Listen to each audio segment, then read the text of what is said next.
All right, so Tatarante, Squid Hat, Michael Clary, aka Astounding Beyond Belief. I'm turning you down a little bit now.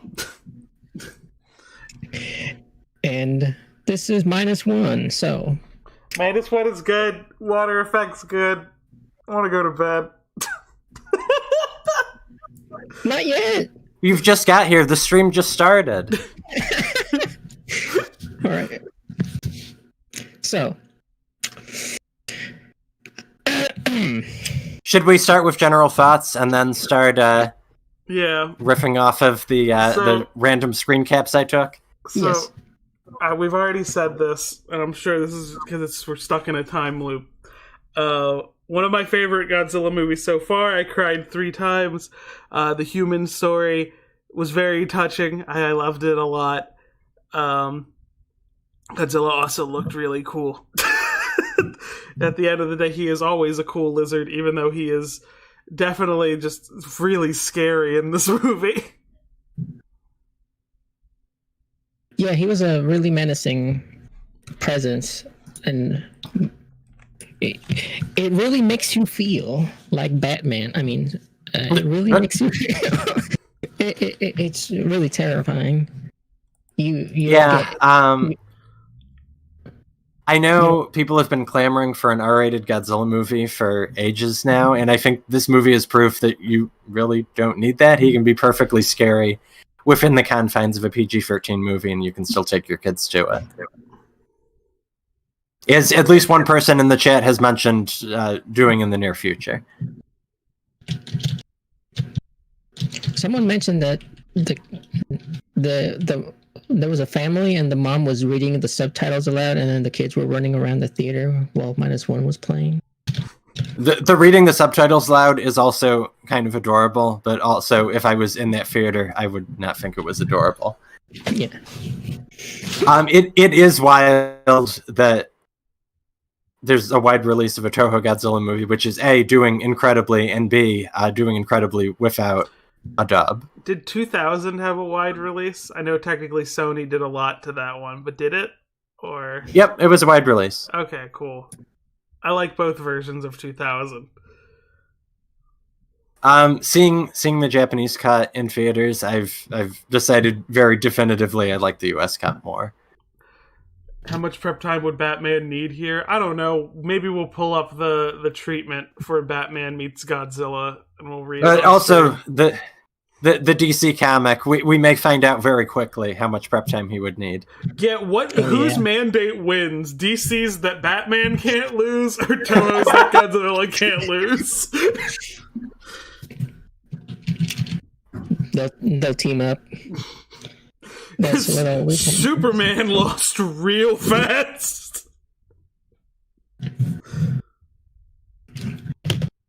Well, Dog. Enough about the universe. Spongy turn. Okay, so general thoughts. Where did y'all go over yours? Yeah, I went over mine. Michael went over theirs. Titano, if you want to go over yours. Yeah, sorry, I kind of cut you off.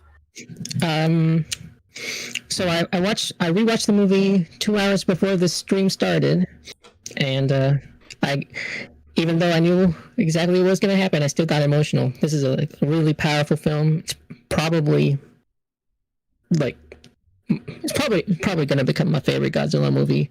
It's just, there is not a dull moment in the movie. All of the characters fully invested. Godzilla, amazing, and fantastic visual effects. Oh, great time. So that's my thoughts.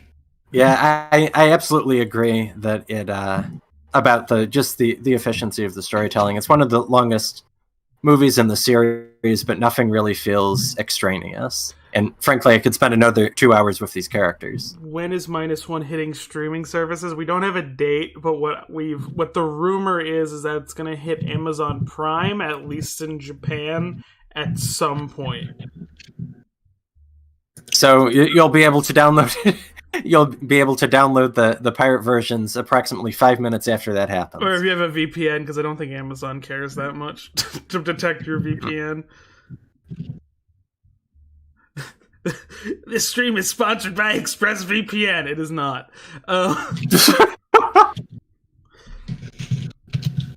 Surfshark VPN. God. NordVPN. We don't get we don't get stream sponsors like that. We get streams of titty anime mobile games. That's the emails we get. That it's just Raid Shadow Legends, but we have integrity here. So, anyways, I don't. They should send those to me. They should send that to my TikTok. I would like to pay rent. So, let's pull up the screenshots and assorted screenshots with no order. And yep, you're welcome. Let's start it off. So these interview screenshots come from the English Godzilla YouTube channel. They posted just a barrage of really short interview clips with the two lead actors and Yamazaki before the movie came out. There weren't a ton of them I screenshotted, but yeah, I thought this was interesting. Just focusing on the water is the most challenging visual effect, which, yeah, water is difficult to simulate with CG. And we said like that the water effects are kind of crazy because like when you watch it doesn't register as CG. I honestly thought it was shots filmed in the big pool. Like I honestly thought that's what they all were. But hearing that they're CG, it's mostly CG now. That kind of blows me away. Well, I also read that the minesweeping boat, that's real, and they actually took it out to the water to film. So yeah, that surely helped the realism of some of those scenes. And until we have more extensive behind the scenes footage, we have no way of knowing how much of it is on green screen and not. But let's see. I saw it in the extensive BTS. Oh, right. One of Toho's YouTube channels released about a 24-minute behind-the-scenes video that we all forgot to watch because it came out on November 12th and we were all desperately dodging spoilers. Oh, but there's boat footage here. Someone asked, while we're finding it, someone asked, should we do a video about, because we did a Shin Ultraman video, like, should we do a Shin Kamen Rider video? Because I've heard very good things about that. I have seen it, and the Shin Godzilla connections aren't nearly as notable this time around. So I wouldn't have much to talk about aside from Takanouchi having another role in the film. Are there Shin Ultraman connections though? And we can, it's like it trickles down. Not so much that I remember, no. Mm. I mean, we did get Kamen Rider in Battle Line, which is just, it's still so funny. Battle Line is Kaiju Smash Bros. It increasingly. I know they're taking a lot of the collab units out of the game. You'll still be able to play as them if you have them, but you won't be able to discover new battle pieces anymore, which is disappointing, but yeah, I'm sure they'll find something else to cross over with. I'm sure we'll get more legendary Godzilla units when Godzilla X Kong comes out. Yeah. Alright. This movie, painted in despair, will strike you with fear. That's just a true statement. Like, it's one of those movies that just, like, attacks your heart. Yeah, it is, in the end, an immensely hopeful movie, but you have to go for the ringer to get there. Yeah, the first time when I first watched it, my jaw was on the floor during the Ginza attack scene. And it was very intense. It was really. It was like seeing. It was like when Shin Godzilla starts firing his atomic breath for the first time, but probably even to a higher level than that of intensity. Yeah, the big difference is that in Shin Godzilla, the city has almost entirely been evacuated. Yeah, and So this one, there's a human toll that you can see. Even like the way the atomic breath is presented is like much scarier. Because I thought Shin was the scariest way the atomic breath could be presented, the way it just flows through the streets like water. But something about the way it like the spine clicks into place before he fires, like a mechanism to like drop a bomb or like fire a weapon or something. Like, especially because his attack ends up being shaped like a mushroom cloud when it hits. It feels like very much like direct of like, you know what this movie is talking about. Like, it's like unavoidable subtext. It's the best form of the Garth Marenghi image. Is like, I know writers who use subtext and they're all cowards. It's the best version of that. If you want subtle, don't watch Godzilla movies.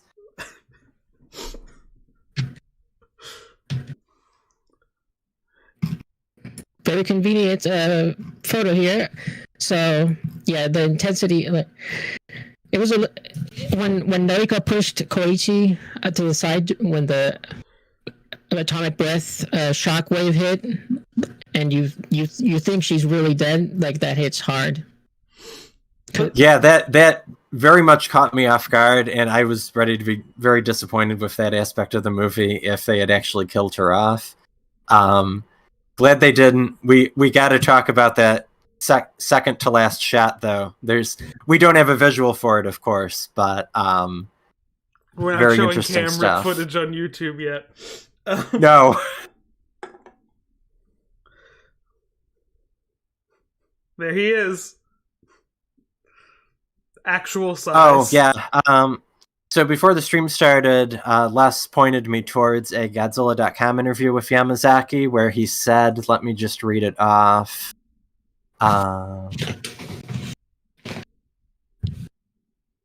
Okay. For lighting purposes and things like that, we did have a Godzilla 3D printed, but it was also kind of a setup because I just wanted a 3D printed Godzilla for Minus One. I love when directors do things like this. We don't know 100% if this is that 3D printed Godzilla. If it is 3D printed, it's absolutely stunning. But it does seem like it's being used for reference while they're filming. So Darth Lord brought up like that about the atomic breath, that we have like a more traditional version of the atomic breath being used. The exact thing Darth Lord said was no fire that focuses into a beam, no invisible force field that shoots the beam in any direction, no rings, just clean, straightforward atomic breath. Which I'm like thinking of like how 1954 like would fire atomic breath, and I kind of feel that the way it worked. The original vapor breath was, like it was like it was quite different from how Minus One's atomic breath. Like Minus One's atomic breath is like the most powerful.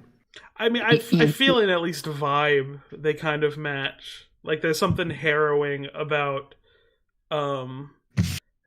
like the sense of fear. That's the sense of fear or terror that it strikes, sorta. Yeah, like I think like with 1954, it's like he's kind of raining down radiation upon people. Yes, like he is the 1954 Godzilla is the mushroom cloud. He is the mushroom cloud that's actively moving and spreading the radiation, as opposed to Minus One's Godzilla, who is the mechanism to create the mushroom cloud. Yeah, he's more deliberate about when he uses it. With 1954, sometimes it's almost as though it's just a natural reaction. He just has to use it at certain intervals. I want to talk about one thing. I know we're not there yet. Mm-hmm. I was so surprised about Godzillasaurus showing up. I was very surprised they went with that.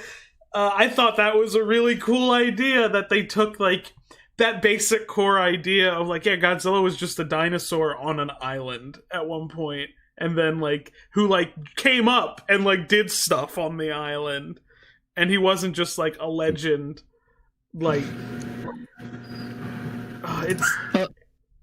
I think Let me pull up smart. the photo. What I'm thinking about... Spoilers! Yeah.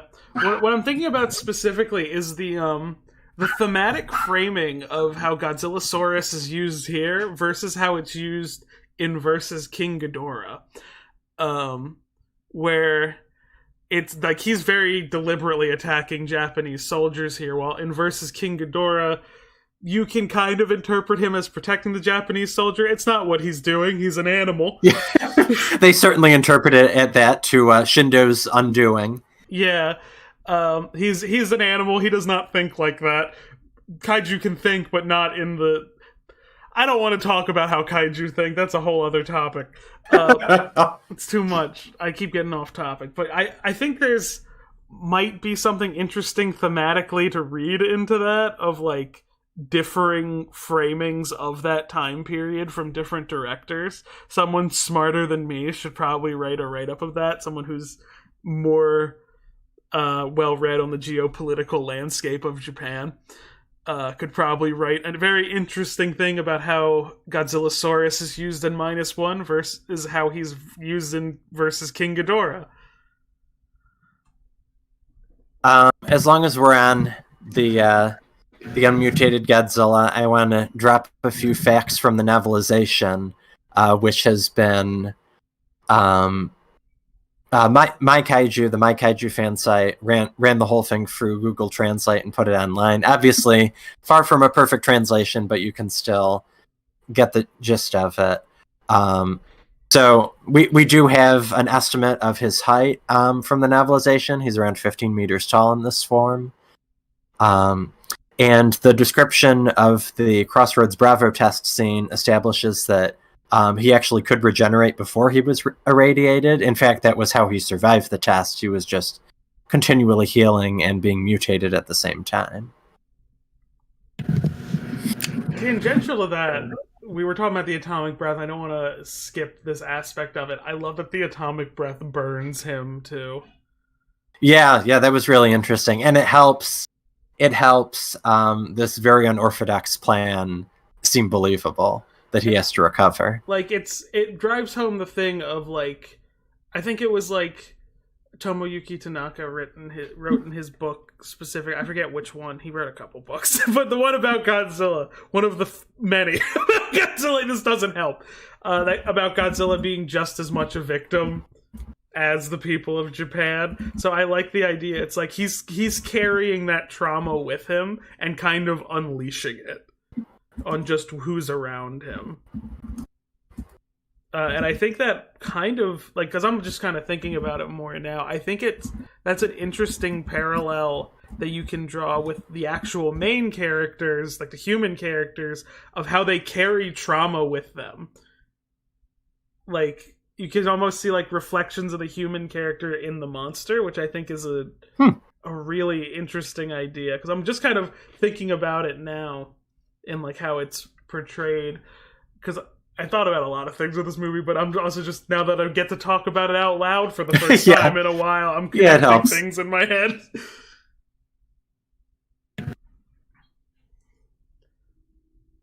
I also thought it was a notable touch when it was like, yeah, America doesn't want to get involved, and it's like, yeah, like some Hugs Mando sent a super chat earlier. Thank you. He said America was more scared of the USSR than Godzilla. Yeah, that's accurate. I think about the it's been a while since I watched both cuts of 1985, so I'm remembering James Rolfe's quote about it specifically. How, like, in Godzilla 1985, the USSR in the Japanese version they shoot a nuke at Godzilla, but in the US dub it's more than just shooting the nuke generally at Japan. Like I'm remembering what James Rolfe said specifically. That's not accurate. Okay. No, it's that. It's that. Yeah. They change it so that the Soviet guy is trying to stop the missile from being launched, and then in the US version they make it so that he deliberately sets it off. Yeah, it's a malfunction that causes the launch in the Japanese version. Okay, so because I was remembering how James Rolfe framed it, and you know, I love Godzillathon, but it's not always 100% accurate to the. Yeah, and I don't think there was a really even passable subs for the Return of Godzilla when he made those videos. Because I remember him just saying directly, like, he said that thing that I just said, and then goes, "What the hell?" Like, in his way of him saying it. Like, what the hell? Yes. Yes. I can hear it now. I should rewatch Monster Madness. It's Christmas, but I should rewatch Monster Madness. Wikizilla video where we just fact check it. Oh no. 2 hours long. Mega Gyrus. Okay, anyway. So the Odo Island Godzilla scene, the first scene in the movie, like that was also like a terrifying sequence. You could really feel the terror that the characters were experiencing for seeing this unnatural like thing that nobody would ever seen before. A lot of in Godzilla movies later, they just kind of like, oh, it's Godzilla, but this like sets the mood of like, this is not like this is weird, man, sort of. Yeah, even unmutated Godzilla in the context of the scenario that or in the context of this little repair station of relatively untrained soldiers is absolutely terrifying. I mean, they're really no match for him. I think I know Koichi harbors a lot of guilt over it, but I think it's rather unclear, even if he had the nerve to open fire on Godzilla, whether that would have been enough to stop him. I don't think it would have. Because they were. Yeah. I think that's a reflection of like the how their reflection of how they're talking about the nationalism at the time when they're like that gun would kill anything, and it's like no, I think that's supposed to be like the thing of like they have far too much faith in the way things are set up. Yeah, and you get the impression that they might have gotten off relatively unspared if that one soldier hadn't panicked and fired on Godzilla. Godzilla was initially like he did attack the headlight guy in the tower who shined the light on him, but the rest of them he was just observing them from afar until they attacked first. Yeah, that's actually I rewatched GMK recently, and some Godzilla there is like the Godzilla and GMK and in this movie have a lot of similarities, but the final shots of the movies line up too. Oh yeah.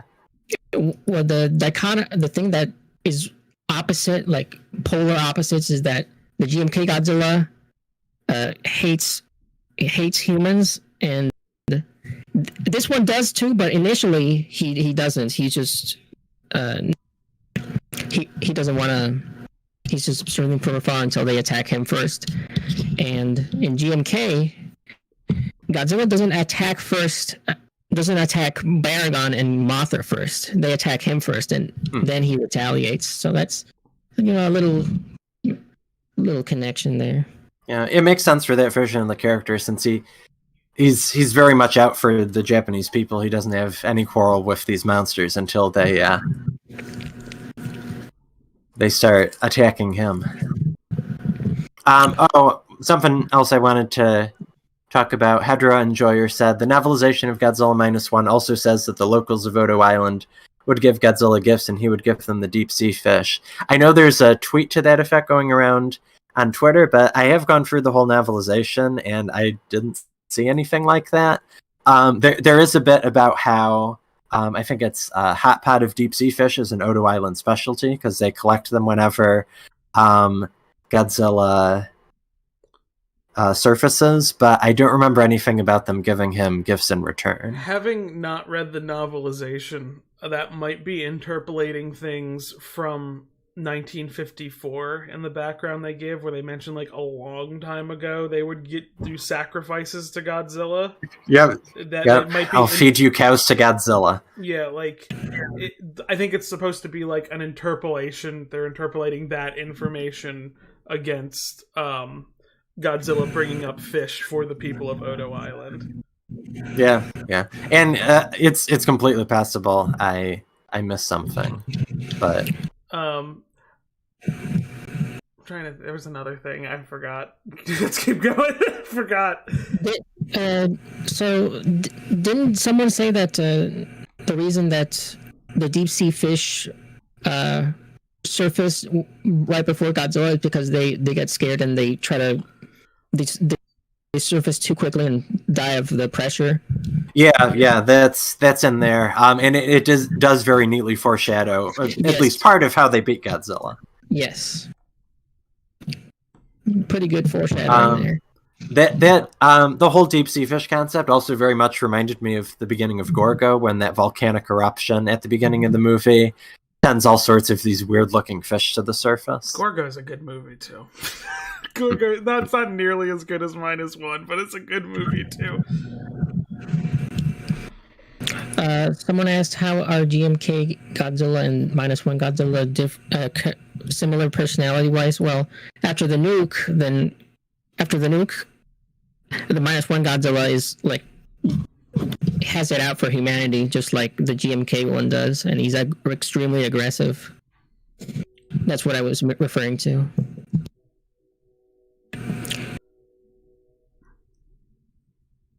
So there's a lot we don't know about the origins of the Godzilla Odo Island form. Like, is there more of him? Like, how does he arrive? How did he get regeneration in the first place? But knowing that the novelization says that, and that's the explanation of how he survives, it makes you wonder, like, where did this thing come from? The sequel should be and yeah, and in the movie, as I recall, they never commit to calling him a dinosaur. It's always dinosaur-like monster, which really, really fair enough. It's hard to look at that thing and just say it's a regular dinosaur. Though the face is the spitting image of a T-Rex. He chunky. You know what? I'm just gonna drop a link to the novelization. Everyone's posting it. We're citing it on the website. I have no idea how it hasn't been taken down yet, but very good. Oh yeah, my kaiju. I don't know how has that not been DMCA'd yet? I mean, bless him for doing it, but quite a bold move. We should probably download it and throw it on the Internet Archive, like real quick. I've achieved step one of that at least. Okay. Some people are already talking about sequel. What are y'all thought? Not specifically of what it would be. Do y'all think it should have a sequel? Coming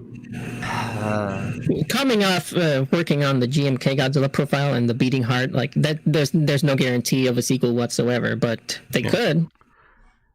But I mean, like, Toho would you want that? Not like likelihood, like, because things make money. It's entirely likely, but then Toho, even when thing make money, sometimes it's like, I didn't like making money. New thing. Shin Godzilla was a resounding success, and this movie was too, but they never made a sequel to Shin Godzilla, even with its open ending. Again, we want to make money different. I didn't like the way we made money this time. But yeah, I'm kind of two minds about it. Where like, I love these characters. I would love to see these characters again at some point. But like at the same time, I kind of like the idea of keep giving directors with different specific visions of what Godzilla should be, just giving them reign to do whatever. Because we had Shin, and then we had Minus One, and I kind of don't want to see Minus One's Godzilla fight another monster. I'm sure it would be cool, but I don't know how to layer that in with theming. Yeah, the thematic resonance, it always gets harder when you add monster fighting. Even GMK, the messaging kind of gets derailed when the monster fights start. Yeah. Well, you can see Godzilla fighting other monsters in Godzilla Battle Line, available on iOS and Android devices. Godzilla vs. Hedorah, I think, is the only versus movie that maintains its message clearly through the whole thing. Save the Earth. Yeah, because Hedorah is he's the bad thing. It's what he's fighting. GMK wasn't monster fights; it was monster bullying. Yeah, that's pretty accurate. He was just toying with Baragon at first, he was just staring down at Baragon until Baragon attacked him first. But after that, he was like, okay, B word, I'm gonna beat you up, and then he could have killed him at any moment, like he did at the end. The B word you're referring to is Baragon, correct? Yes.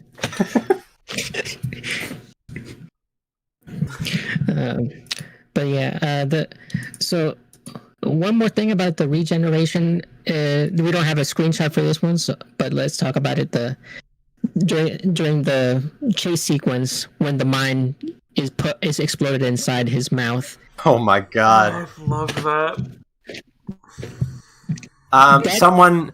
It was reverted quickly, but someone did put on the Wikizilla site briefly that Godzilla could regenerate. I saw that, forgot about it, and when it happened to the film, I was just completely thrown off, because it is rare to see. Godzilla's regeneration is often a plot point, but it's not really shown Wolverine style. The way the face grew back made me think of when Venom goes over Eddie's face because of how quickly it is, just slurp back together. Yeah. So yeah, that was when you see the. So what were you first thinking when that happened? When they tried to blow up Godzilla's mouth? Do you think this is gonna work, or what's gonna happen? I was thinking, because we were earlier in the movie, it's kind of I've watched movies in a bad meta way, because I'm this is still the beginning. I haven't seen parts in the trailer yet. It's that's not gonna work. And in my head I thought, oh, he regenerates because that's the thing. But I thought okay, they're gonna get away and he's gonna be gone for a little bit, and it's gonna go to the next scene. But then the shot kept going, and then his skin went together, and then I felt my fiance grip my arm.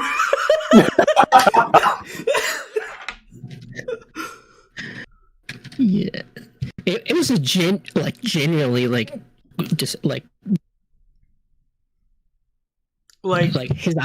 his eye got blown out, and then you see it regrow, and it's really off-putting and creepy, unsettling. I think of how people talk about Final Wars Godzilla and equate him to a slasher villain, the way he moves around from monster to monster, just unstoppable. This is more the aesthetics of a slasher villain, in that it's oh, you think they're dead? No. Just in no unclear terms of them just going, no, you can't kill them like that. Yeah, that makes sense. And since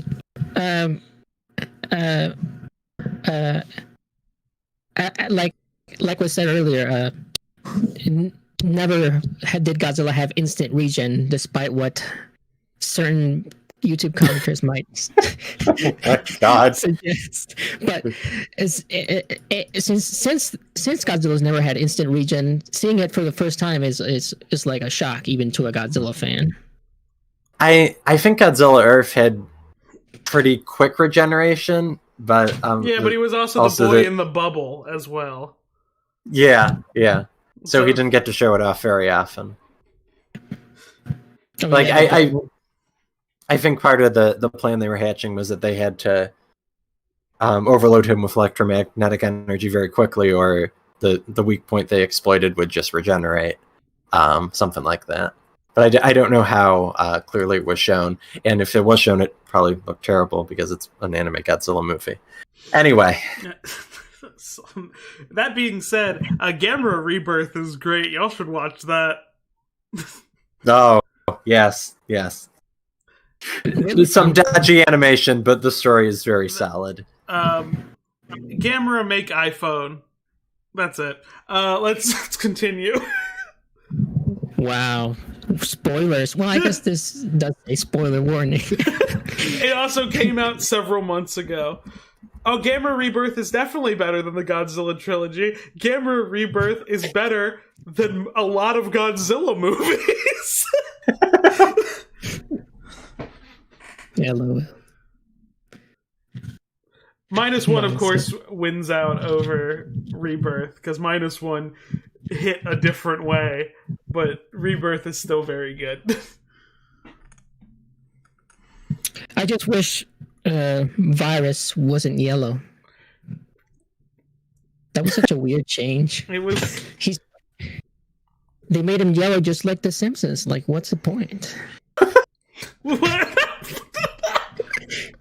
Walk me through your the comparison I expected. Can you walk me through your thought process of from he's yellow like The Simpsons to what's the point? I would like to know.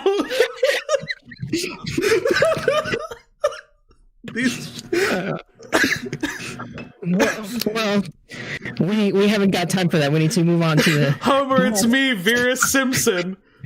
Come in, please. Would you like something to drink? I don't drink, Homer. I don't eat anymore either, Homer. I don't. Steamed hams. They steamed Godzilla's hams real good at the end there. So the part in the trailer that they we went past it really fast. The part where Godzilla fucking just yeets the boat onto shore. In the trailer, that was really funny. In the trailer, in the movie, that's horrifying. Yep. Like, because in the trailer, it's like, he just threw it! But then, in the movie, it's like, oh no, he's here! And likewise, the shot of him chomping on the train, there were a lot of jokes about that, but in the movie it's terrifying because a character you care about is on the train. I think I even made a joke about it in like our highlights video when we talked about the trailer. I edited in a cartoon bite noise when he bit onto the train. Oops. So yeah. I wouldn't Noriko have died from falling into water from that height? I mean, Ford didn't. Movie characters can... There are certain things that would definitely, at minimum, break a normal person's leg, that movie characters, it's just no problem. Someone asked, me specifically for some reason, Antonio asked, which Godzilla from movie or comic has the most impressive regeneration? I think it's this one. Like, other feats of regeneration I can think of are, like, in Versus Biollante, where it's the equivalent of, like, him sleeping off NyQuil. Like, oh, he got poisoned and he laid in the water. He woke up in the morning. You know, when people wake up. That's like the other... Well... All better. I have to refrain from recapping the whole Godzilla vs. King Ghidorah timeline video. I'm just thinking about Biollante right now.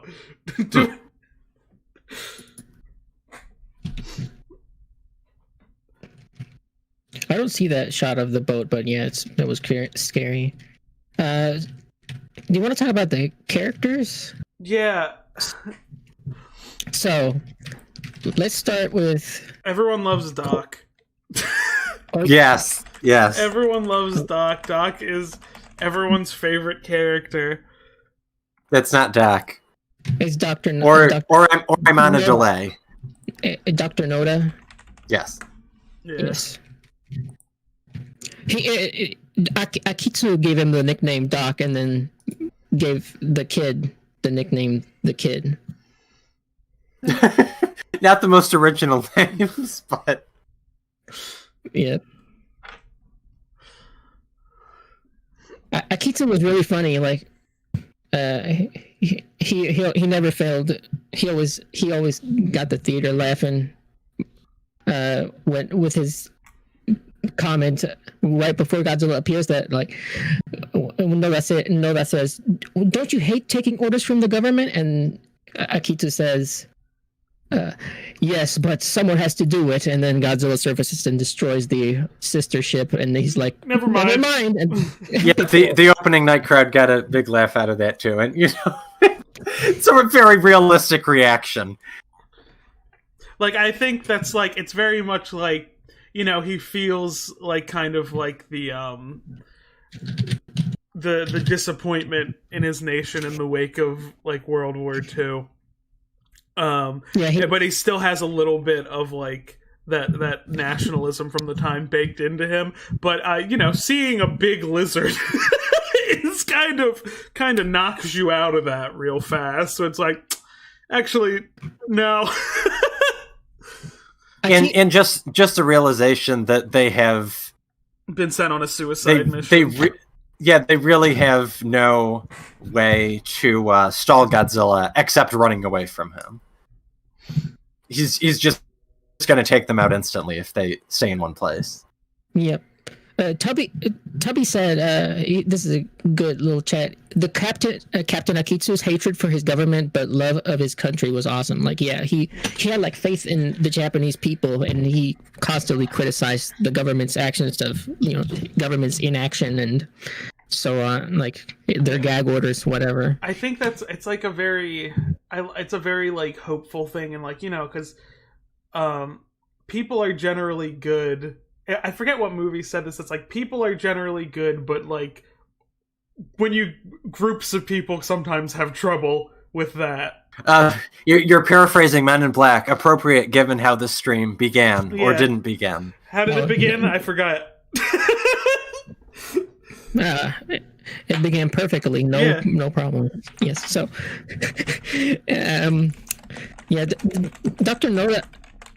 Noda was really endearing, and another scene the character scenes in here are all brilliant. The scene where Koichi first invites his comrades to his house, and Noda takes a picture of Noriko, and they're like, "Oh, I wouldn't proposition. She's a married woman," and he's like, "I'm not married," and they look at Koichi like, "Huh?" Like,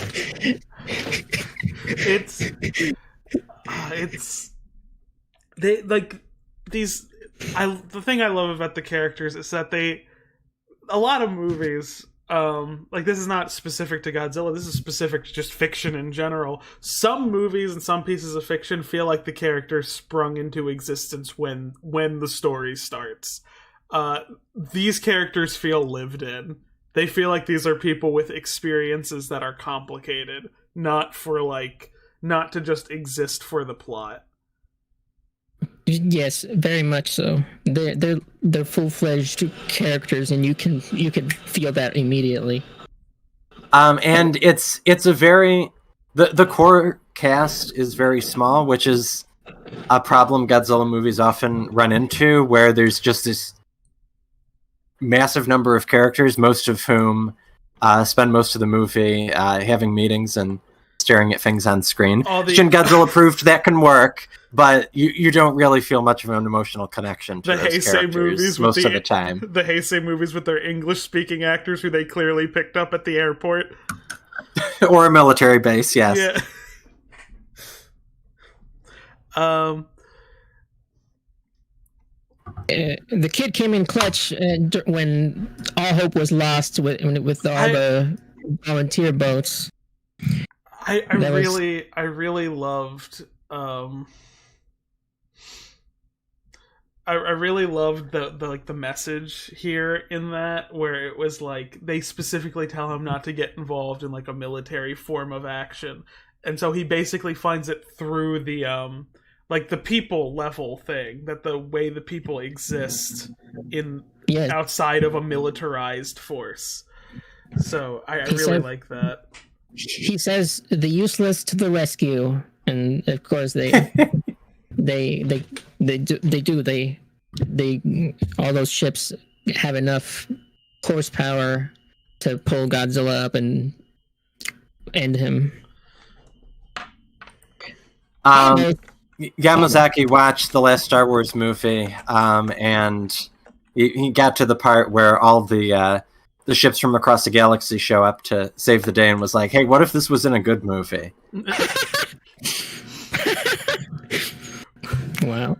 Yamazaki, I saw a tweet that said Yamazaki was putting it out there. Hey, I'd like to direct a Star Wars movie. Yamazaki. Don't do it, man. It's a trap. Look what happened to Gareth Edwards. Rogue One was good. I enjoyed it. Oh, I just mean how long it took him to make another movie. He had to take 7 years to recover. I'm gonna throw this on stream real fast because I'm I need to screenshot it real quick where they come in with the boats. For some reason, it fucking made me think of this meme. It's gonna take a while for it to show up on stream. Where the one boat got stuck on the Suez Canal, and the plan was, well, Team Chevy will be on the other end, and Team Ford will drive in the different direction. The Evergreen. Yeah. Yeah, I don't know how much force they could have truly gotten with that crane being snapped, but whatever. It is a movie.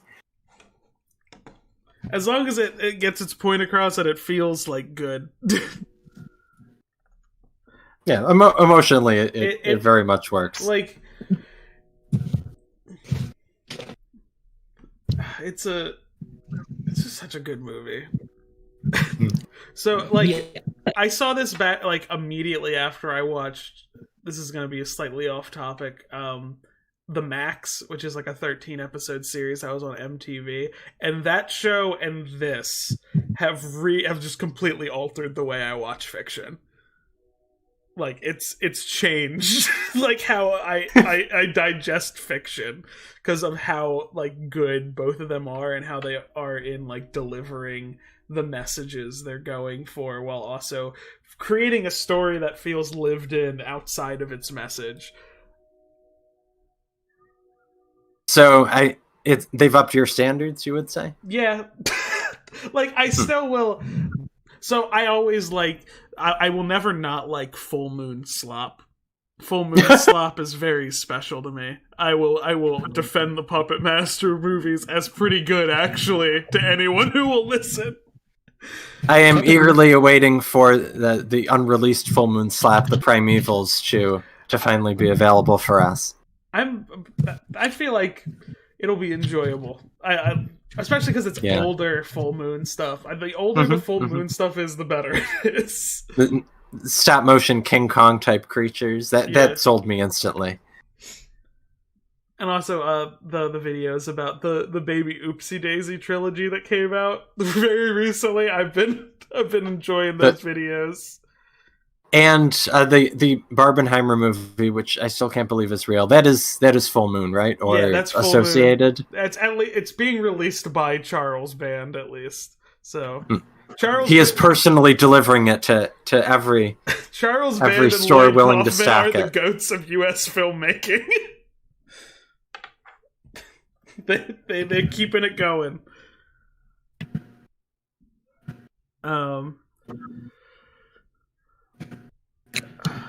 This bit with the letters kind of destroyed me.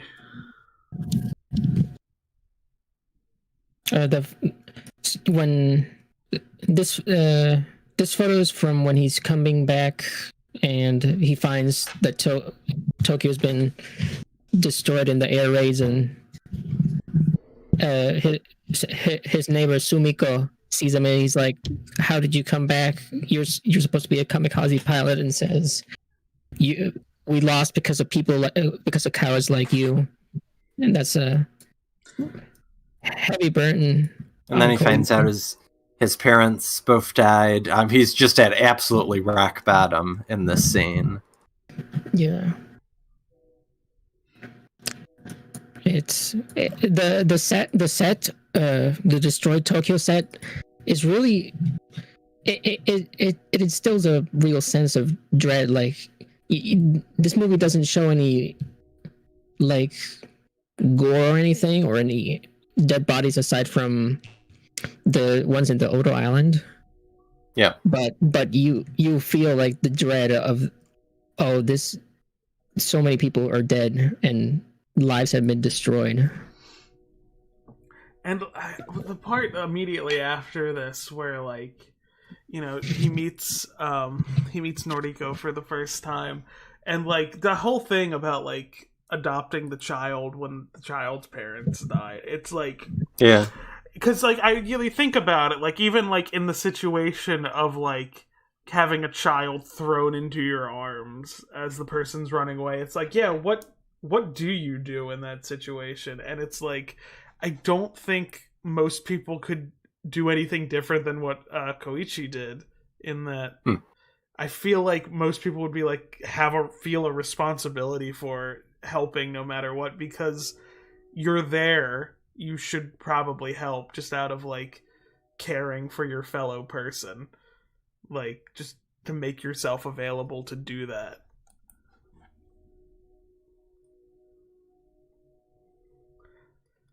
It's a very good movie.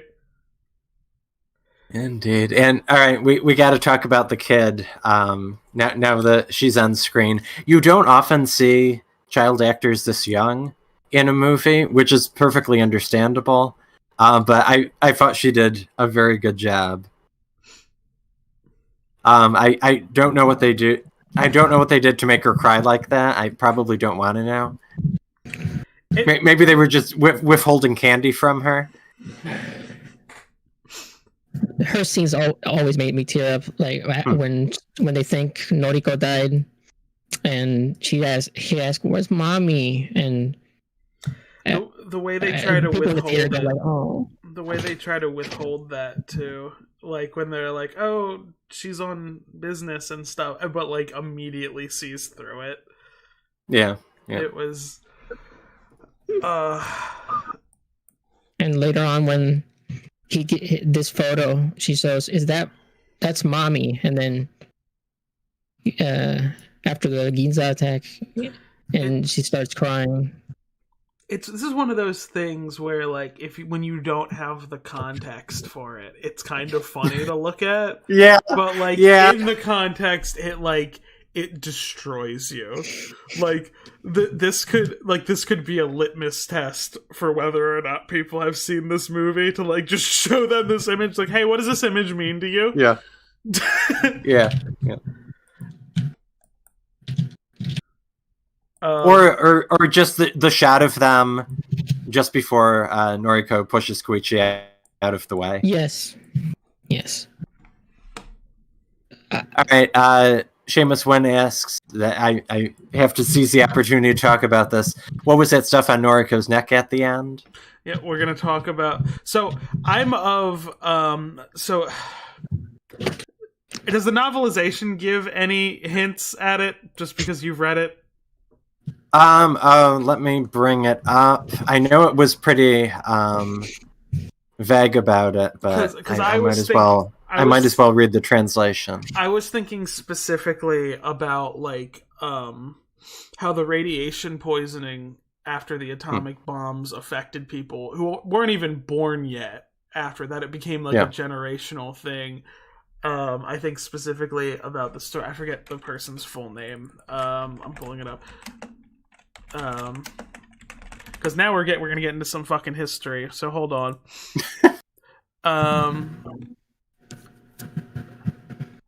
Hold on. I'm pulling up. Sadako Sasake. I'm probably mispronouncing that. Probably. Who like wasn't even like, who got like slowly like just got poisoned by the bomb like years after it happened. There's a semi-fictionalized novelization of her last days. It's written mainly for children, but so it's supposed to be digestible for like a younger audience, called Sachiko and the Thousand Paper Cranes, which is about the like a myth of like if you fold 1,000 paper cranes, you can have a wish come true, and her wish is to live. So like that's what I thought of initially, especially because so much of that book takes place with Sachiko in the hospital. So that's what I was thinking of. There's like monuments of her. Okay. There's monuments of her in Japan. So, and like in America too. So there's monuments in like almost every like country that's been directly affected by this. So I felt like kind of that a little bit in that. So I'll remove that from the screen now. My other thought was, what if it's not diegetic at all? What if it's symbolic for the lasting trauma from an event like that infects you and stays with you? Okay. I'm sorry, I went into a lot. I'm sorry. No, it's interesting stuff. I'm just going to read the novelization sentence now, which is going to be super underwhelming after all of that. It just says, at that moment, something like a small black bruise appeared on Noriko's neck. Now, I've seen the movie a few times. It really does look like Godzilla's dorsal plate. I've only gotten to see it once. Christmas is hell. Yeah. And last week I decided, instead of go seeing Minus One, I saw the new Ghibli movie, and I didn't get it. Yes. So that one I haven't seen yet. Hoping to go on Tuesday. Like the context I will give you that kind of helped me like contextualize a little bit after is it's very personal to Miyazaki, and there's large portions based off of Miyazaki's personal life. Despite it having the Japanese title having the same name as a novel, it's apparently not an adaptation. It's Zag Denim. That novel actually appears in the film, so I think it's supposed to be for like thematic relevance. I have not read it, so I would not know. Interesting. Anyone got some tape? So it is for another explanation of what happened to Noriko. I believe I'm getting this from Mod on the TK forums. Also does a lot of kaiju manga translations. Leslie Jellyfish, who posited that. So it's mentioned after the Ginza rampage that the police are collecting samples of Godzilla's skin, and LSD's theory was that they were injecting regenerative Godzilla cells into victims if the attacker would have died otherwise. So that's how Noriko was able to recover from something that seemingly should have killed her. That's why she looks relatively unscathed, but there's going to be some sort of side effect because it's Godzilla. I heard that. I didn't get it at first, but it's like she's basically she's regenerating. Yeah. This is how we get the Shin people, the people at the end of Shin Godzilla. Yeah, another ending with Godzilla people. Yeah, we're getting this is how Jurassic Park 4's original script become real. God. And thank you for the 4 months, Plague Doc. I do not want a Godzilla-themed Xbox, though. I've already bought a PS5, which was a mistake to just play one game. There is a official Godzilla Xbox, though, right? It's just extremely rare. Yeah. And they made 4 one-offs as a giveaway. You needed to retweet Xbox and whatever, follow them. And 4 of them. Yeah, no, they made Godzilla King of the Monsters theme. So one of them is Godzilla, one of them is Rodan, one of them is Mothra, one of them is. And I think one of them is generic Monarch, not Ghidorah. I don't know. And thank you, Wader, for the $5 Canadian. I don't know if they have a name. Someone should edit the scene at the end with Noriko and the GMK hospital clip. When I'm not heartbroken over this movie, I might. Yeah, so maybe by 2030. Did I curse? People were saying the F-bomb has been said about me. You did at one point, yes, Okay. a little while back. I'm keeping count. You've done it 3 times so far. One more, and we're demonetized. Fuck. I'm just kidding.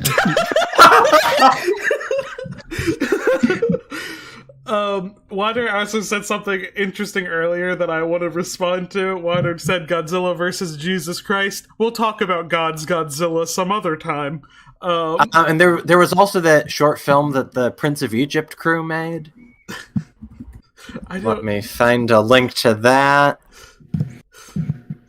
Antonio said humble squid language. English, thank you.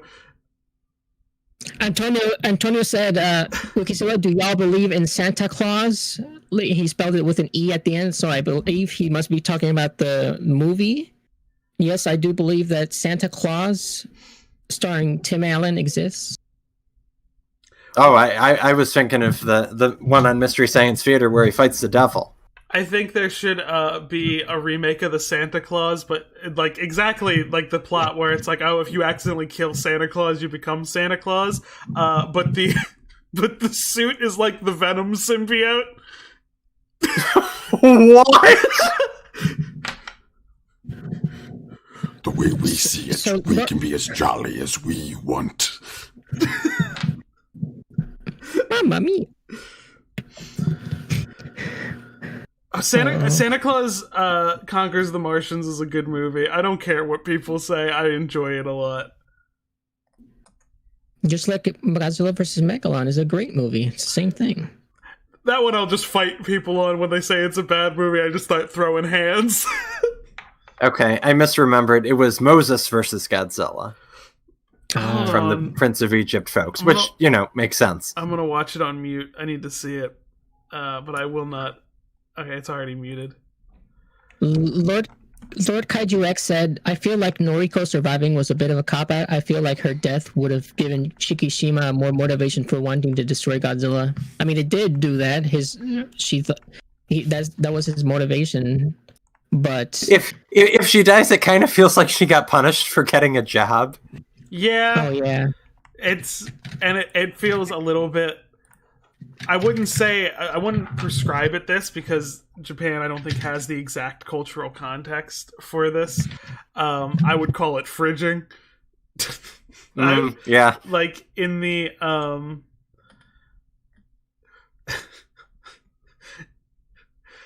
Santa Claus does not concur with the Martian, he conquers them. But thank you, Lord Bumblebee. God forbid women have ovens! I need to make a gif of Noriko being blown away with the caption, God forbid women do anything. But Antonio, I understand what you're saying, but we're doing a bit. Don't worry.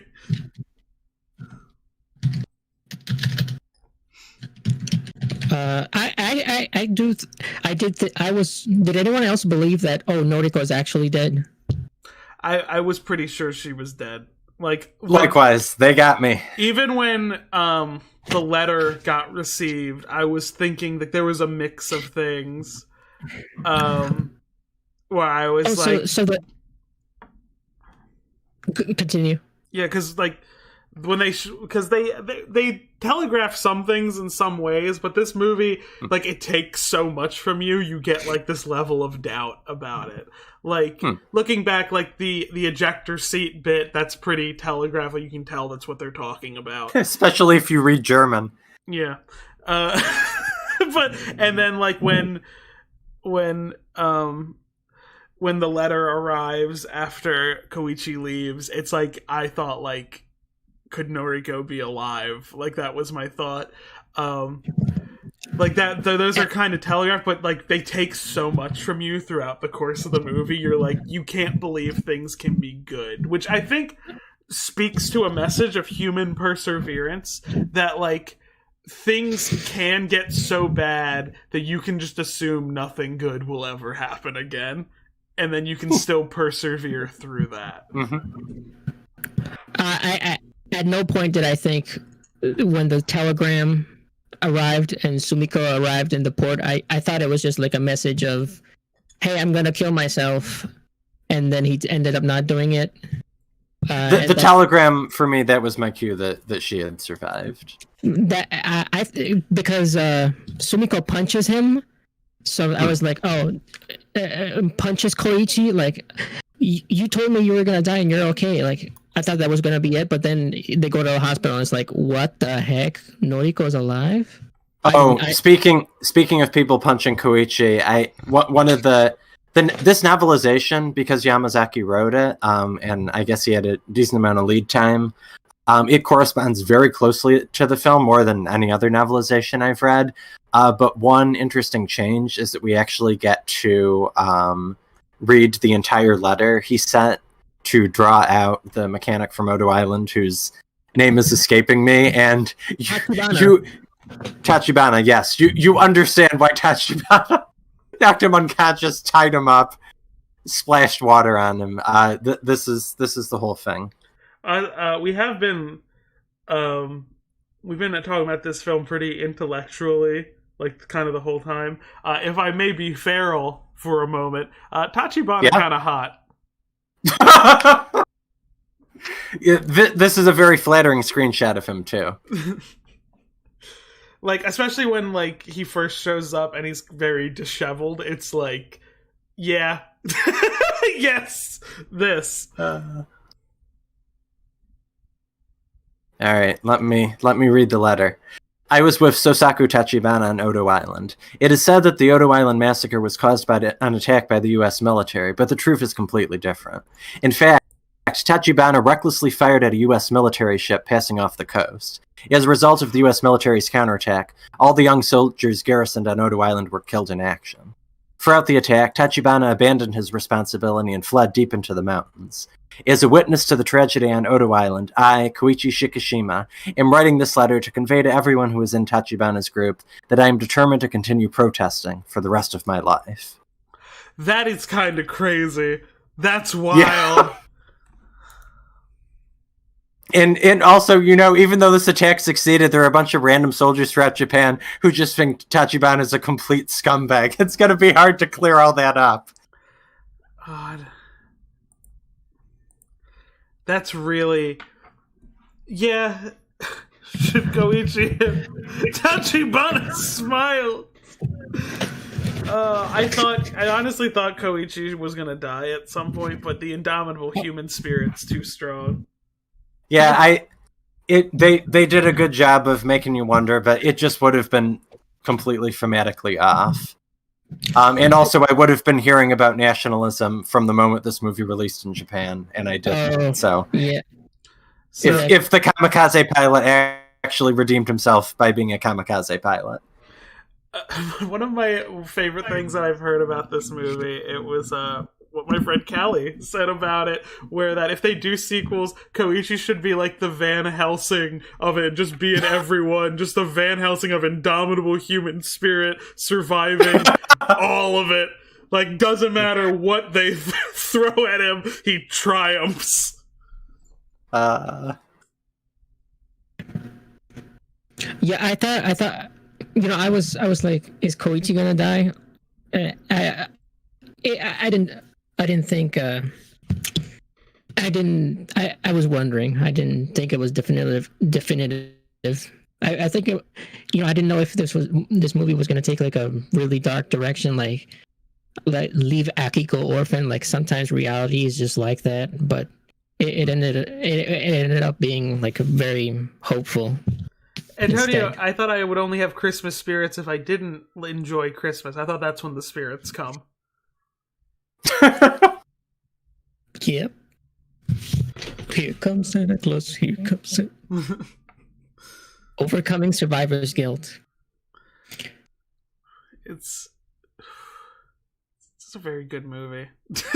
Someone keep saying it. It always comes. Should we leave it at that? Have we left any I'm trying to stones unturned? Because we have been talking for an hour and 12 minutes, and nothing else. Nothing else happened. That is very true. We were still talking through the horrors. Nothing happened. I put it. Look on screen, everyone, real quick. Nothing happened.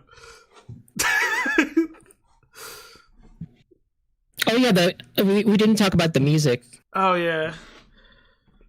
So Good point. Good point. the music is like it's used sparingly. So and whenever the music does come on, it generates an emotional impact. Like it adds to the scene. There's never an extraneous like moment. I thought honestly, like a thing that I'm surprised it weighed against that is because when the big musical score first hits when Godzilla makes landfall, and Noriko is like, "Is that Godzilla?" And then it cuts to Godzilla and the music starts. I kept thinking of Golden's supercut of every time it was like in a Heisei movie where they go Godzilla and then bam, bam, bam. like that was in my head. What does it take to get me in the Christmas spirit? For my tire not to explode while I'm Christmas shopping. Yeah, that's fairly on the nose.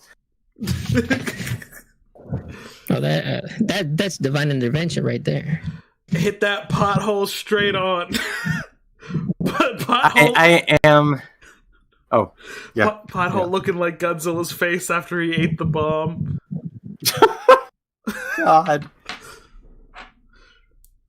I also truly enjoyed the soundtrack, old themes and new themes. The faster tempo version of Godzilla's theme at the very end was just incredibly awesome, and the new themes do a very good job of inducing dread.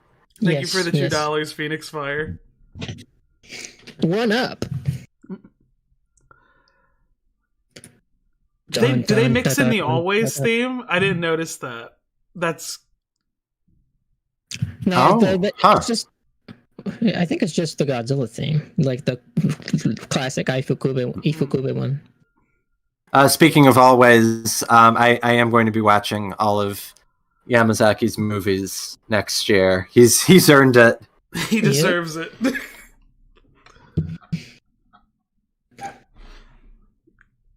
So everyone should watch Godzilla Minus One, and also everyone should watch The Max. I guess one other thing we can wrap up with. If I know Wonka and other big Christmas movies are going to be taking a lot of the premium screens, but if there is any sort of premium format for Godzilla, whether it's in your area, whether it's IMAX, D-Box, 4DX, whatever, see it. You will not be disappointed. I've seen all three of those formats, and 4DX can be a little overbearing, but all were incredible. D-Box is when the seats move and vibrate, corresponding to the action. That combined with Godzilla's footfall is absolutely incredible. Every time I think about Wonka, I think about when I typed in chat. It was like, yeah? She Wonka on my willy till I... Do you think that our chat is emotionally equipped to handle you saying that? Loud, incorrect buzzer.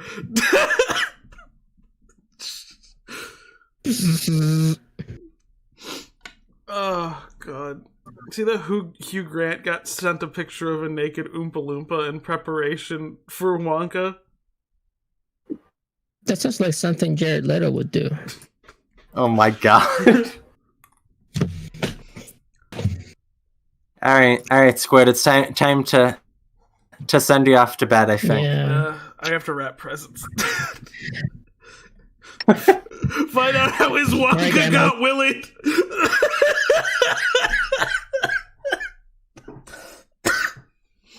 All right. Wonka Minus One. That is a decent title for the movie. Oh yes. My God.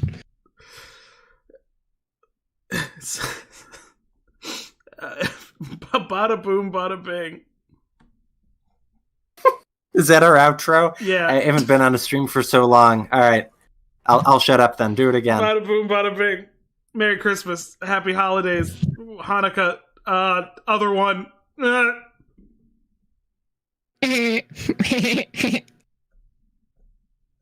Lois, remember that time I... Is it still going? No.